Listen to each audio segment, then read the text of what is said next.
Imagine a world where the real lines of power aren't drawn by borders, not by armies, but by invisible threads of code, by algorithms, shaping what you see, what you hear, maybe even what you believe. This isn't some, sci-fi fantasy. It's a reality unfolding right now across the African continent. So the big question is Africa facing a new kind of colonization? Not physical occupation, but by the relentless march of algorithms. Today we're diving into what feels like an epic showdown, a real modern David and Goliath story. But instead of stones and slings, the weapons here are data, digital policy, and, well, the fight for autonomy itself. On one side, you've got these global tech giants like Meta wielding immense influence through their platforms. And on the other, a growing force of African innovators, local champions who are refusing to let their continent's digital future be dictated from, halfway across the world. They're fighting for digital sovereignty, for the right to write their own destiny in code. It's truly fascinating and maybe a bit unsettling to see how companies like Meta operate.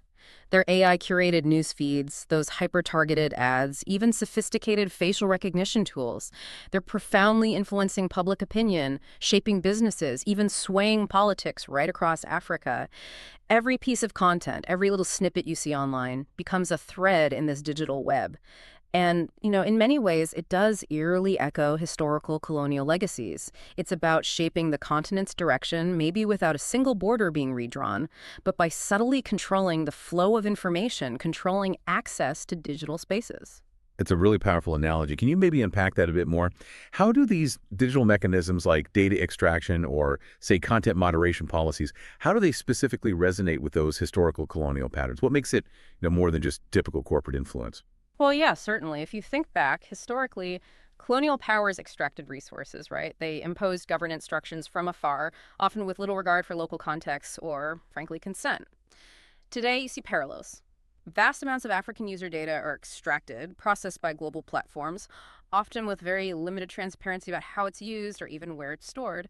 And the content moderation policies. They're frequently designed with a, let's say, global north bias. They really struggle to grasp the nuances of local languages, the cultural contexts, the political sensitivities on the continent. So this leads to an imposition of external norms, sometimes silencing local voices, or perhaps worse, allowing harmful narratives to spread unchecked. It feels a lot like how colonial governance often undermined indigenous systems. Right. So if there's this sort of digital colonization happening, then there has to be resistance, doesn't there? And that's what we're seeing. A real surge of smart, deeply locally rooted, purpose-driven platforms. They're fighting for transparency, for democracy, for genuine citizen empowerment. We're talking about names like Budgety, Policy, Amandla.Mobi, DataFight. These are maybe the unsung heroes in this whole story, actively challenging that status quo. So our mission today is to really unpack this clash, the global tech giants versus these determined local champions. We want to reveal the true fight for Africa's digital sovereignty and, crucially, the lessons in this for strategists, for leaders everywhere. Okay, before we dive deeper, just a quick note for you listening. All the content we're presenting here today is based on publicly available news, official statements, and verifiable public records. We're here to be your impartial guides through the facts, making sure we stick to historical accuracy as we explore this really vital and rapidly evolving topic. Okay, with that groundwork laid, let's turn to the catalyst. A really significant policy shift from Meta that kind of set the stage for this whole digital showdown. Things really started heating up in early 2025. January 7th, to be exact. Meta announces critical policy change. It sent ripples, maybe even shockwaves, across the digital world. They were replacing their traditional human-led fact-checking with a new system. Community notes, they called it. This was rolled out across Facebook, Instagram, Threads. And look, this wasn't just some minor update. It was a fundamental structural change in how information would be vetted, how it would be moderated on these massive platforms. Yeah, the immediate fallout from that was, well, pretty significant and widely felt, especially across Africa. Civil society groups, the moderating contractors themselves in places like Kenya, Nigeria, Egypt, South Africa, they sounded the alarm almost instantly. Their warnings were basically twofold. First, widespread job losses within that existing fact-checking structure, livelihoods impacted. But much more critically, they foresaw an inevitable surge in misinformation. And frankly, they were right. By August 2025, watchdogs were reporting an alarming rise, unchecked, often sophisticated AI-generated misinformation specifically targeting African audiences. We saw examples like deepfake scams, manipulated videos of prominent politicians seemingly endorsing fraudulent investment schemes, and really dangerous health hoaxes too. False cures for malaria circulating widely, stuff that just slipped past any kind of moderation and directly put public health, public trust at risk. That paints a really alarming picture, doesn't it, when sort of digital town square loses its street sweepers, so to speak. But let me play devil's advocate for just a second. Couldn't Meta argue that community notes are actually a way to democratize moderation? Or maybe that they're just too big, too global to police every single nuance effectively? What's the counterargument there, especially in the African context? That's a fair question, and Meta certainly framed it that way, empowering the community, democratizing the process. However, the critical flaw, particularly for contexts like Africa, lies in the sheer complexity, the scale of it. While community notes aim for collective intelligence, think about it. A continent with hundreds, literally hundreds, of languages, incredibly diverse cultural nuances.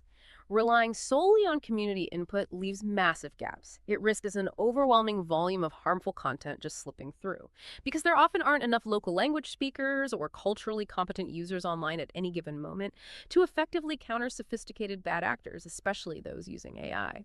Traditional fact-checking, for all its potential flaws, often involved trained experts, people who understood local dialects, cultural context, political histories. Those are elements that are almost impossible for a decentralized, volunteer-based community notes system to replicate at the scale and speed needed, particularly against AI-driven disinformation campaigns. So yeah, it's not just a policy hole, it's a strategic gap. It leaves fragile democracies, digitally vulnerable populations deeply exposed.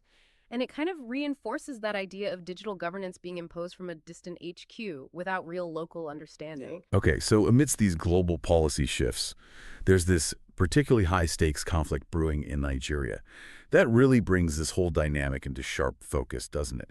Nigeria's regulators, unlike maybe some others, weren't quiet. They took pretty decisive action. They imposed hefty fines. We're talking nearly US $290 million on Meta. For privacy breaches, data misuse, anti-competitive practices, that's a huge statement, asserting national sovereignty in the digital realm. Absolutely. And Meta's response, equally dramatic, threatening to shut down Facebook, Instagram, WhatsApp entirely in Nigeria. Just imagine the impact of that. This isn't just about fines anymore. It's a standoff affecting tens of millions of users in Nigeria, a hugely digitally vibrant and growing nation.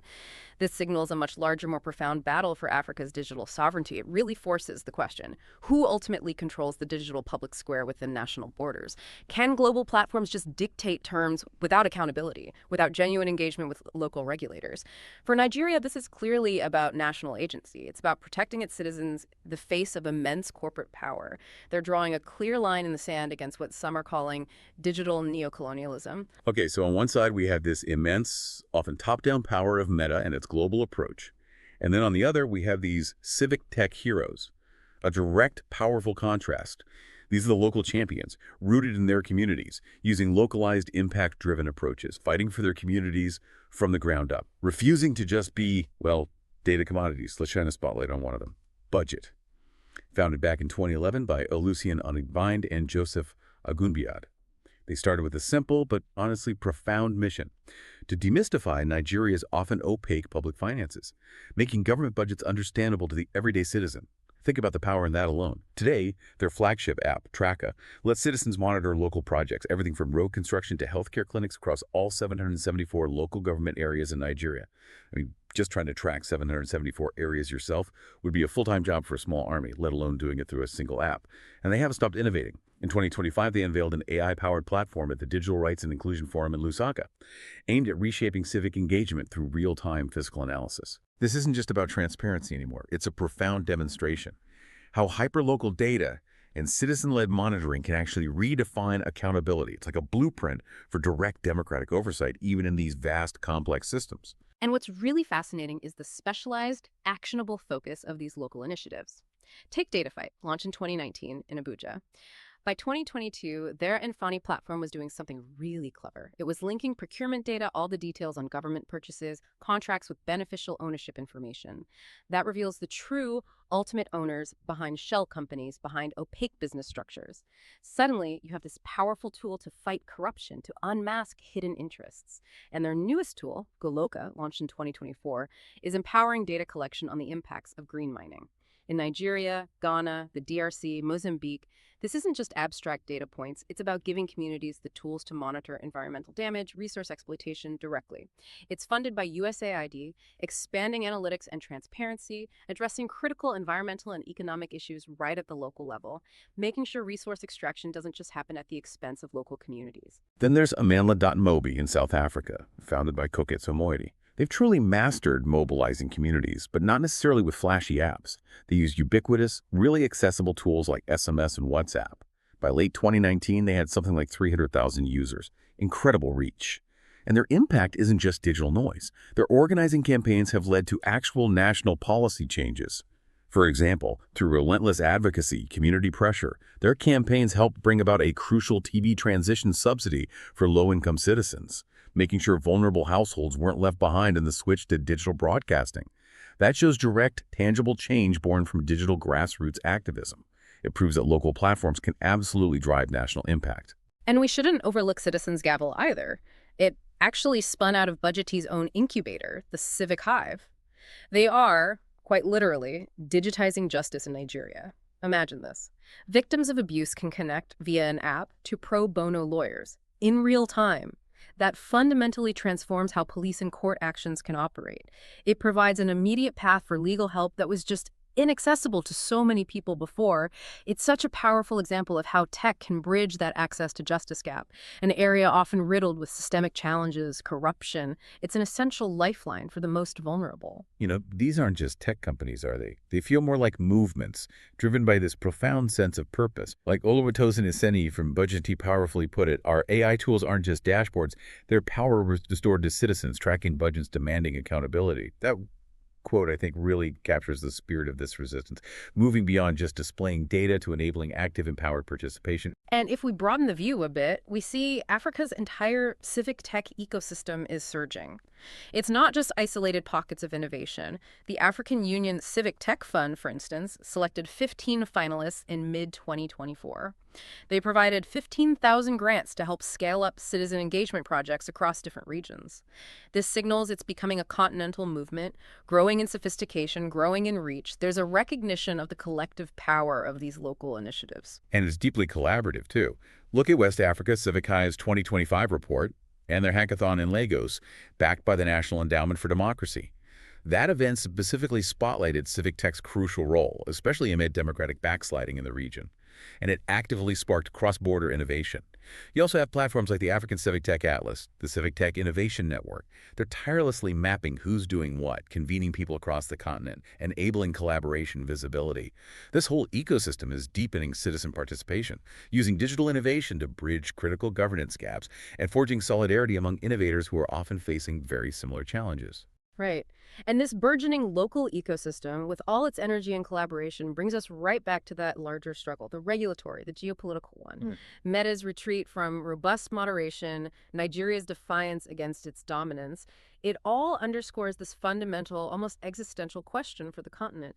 Will Africans be treated as data citizens, empowered, protected, with agency over their digital lives? Or will they be treated merely as data commodities, raw material to be extracted, exploited by global platforms? Echoing those historical patterns of resource extraction we talked about earlier. And this debate is popping up elsewhere, too, which shows how widespread the recognition of this issue is becoming. South Africa's competition authorities, for example, they're actively reviewing mandates to potentially force platforms to compensate local news publishers for their content. This mirrors those global digital sovereignty debates, doesn't it? Asserting the inherent value of local media, local data, challenging the model where local creators just become fuel for giant platforms without fair compensation or control.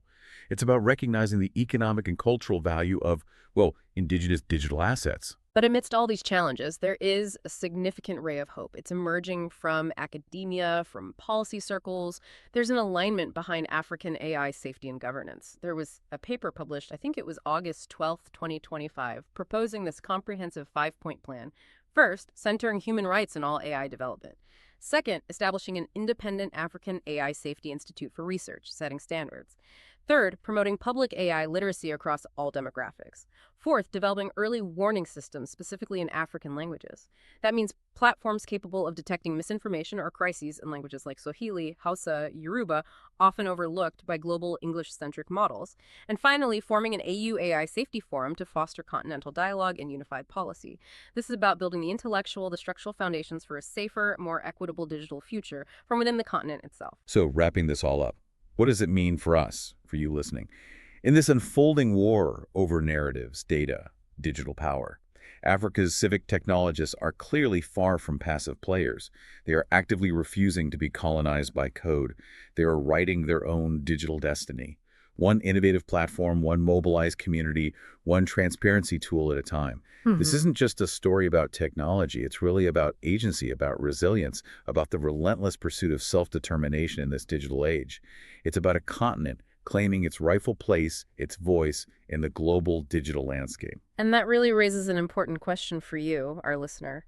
Considering this rapid pace of technological change, the growing power of global platforms, what responsibility do you feel you have in advocating for digital sovereignty, for local ownership and the tools and information that shape your own world? It's a challenge, I think, to move beyond just being a passive consumer and to really consider your role as an active digital citizen. Exactly. And for any aspirant business strategist, any leaders listening right now, how can you support this transformation? How can you ensure your own strategies align with this crucial shift? The answer really lies in action. Invest thoughtfully in these local innovators. Partner strategically with them. Value their local expertise, their deep community roots. Demand data sovereignty. Demand robust, locally informed governance in all your digital engagements. Champion local ownership in the digital space. Recognize its intrinsic value for economic development, yes, but also for democratic health. From algorithmic dominion towards citizen-driven innovation, that's the powerful, honestly inspiring arc we're witnessing. And it's one that promises a future where technology empowers rather than dictates. Keep reflecting on these critical themes, because the digital future of an entire continent is being forged right now, and arguably, you have a part to play in shaping it. You've been listening to Empire and Legacy, African Business Chronicles. Our hosts are Zuri Mwangi and Kwame Adeyemi. Main episodes are released each Monday. Our hosts delve deeper into the CEOs at the helm on Wednesdays. On Thursdays, we explore the global perspectives, the standout businesses and CEOs, emerging trends and geopolitical developments, presenting both risk and opportunity. We're back each week, sharing more stories about the exciting business rivalries shaping the future of business across Africa.